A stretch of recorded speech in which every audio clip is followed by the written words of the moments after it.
दोस्तों, अगर कहानी का मज़ा लेना है तो चैनल को सब्सक्राइब करना मत भूलें।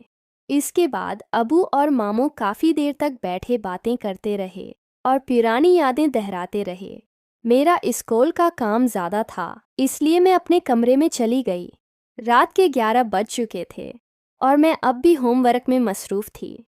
मुझे मालूम था कि ये मेरा कमरा है और यहाँ कोई बिला इजाज़त नहीं आता। मैं पुरस्कून माहौल में अपने काम में डूबी हुई थी। इसी दौरान मामू मेरे कमरे में आए। मैं चौंकी और हैरानी से उन्हें देखा। वो मुस्कुराकर बोले, मैं तो काफ़ी देर से बैठा हूँ, तुम्हें अंदाज़ा ही नहीं हुआ। मैंने कहा, मामू, अचानक आने से तो मैं घबरा ही गई।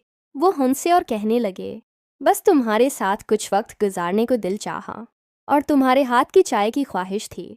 मैं फ़ौरन नीचे गई और उनके लिए चाय बना लाई। उन्होंने पीकर तारीफ की और खुश होकर कहा, तुम वाकई बहुत ख्याल रखने वाली हो। जाते हुए उन्होंने मेरे लिए एक चॉकलेट भी रख दी। वक्त गुजरता गया और मामू दिन बह दिन मेरे करीब आते गए।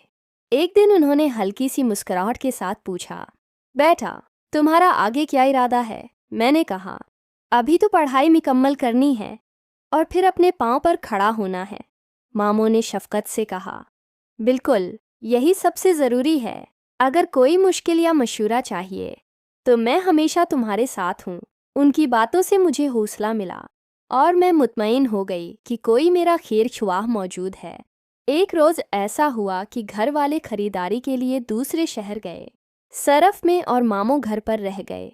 मैं अपने कमरे में पढ़ाई कर रही थी और मुझे ख्याल आया कि मामू से आज का वादा याद नहीं करवाया।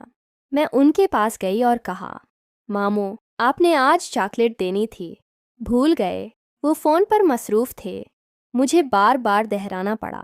आखिरकार उन्होंने फ़ोन बंद करके मुस्कुराकर कहा, अरे बेटा, माफ़ करना, वाकई भूल गया था। फिर अलमारी से पूरा डब्बे निकाल कर मुझे दे दिया। मैं खुश हो गई और नाराज़ी दूर हो गई।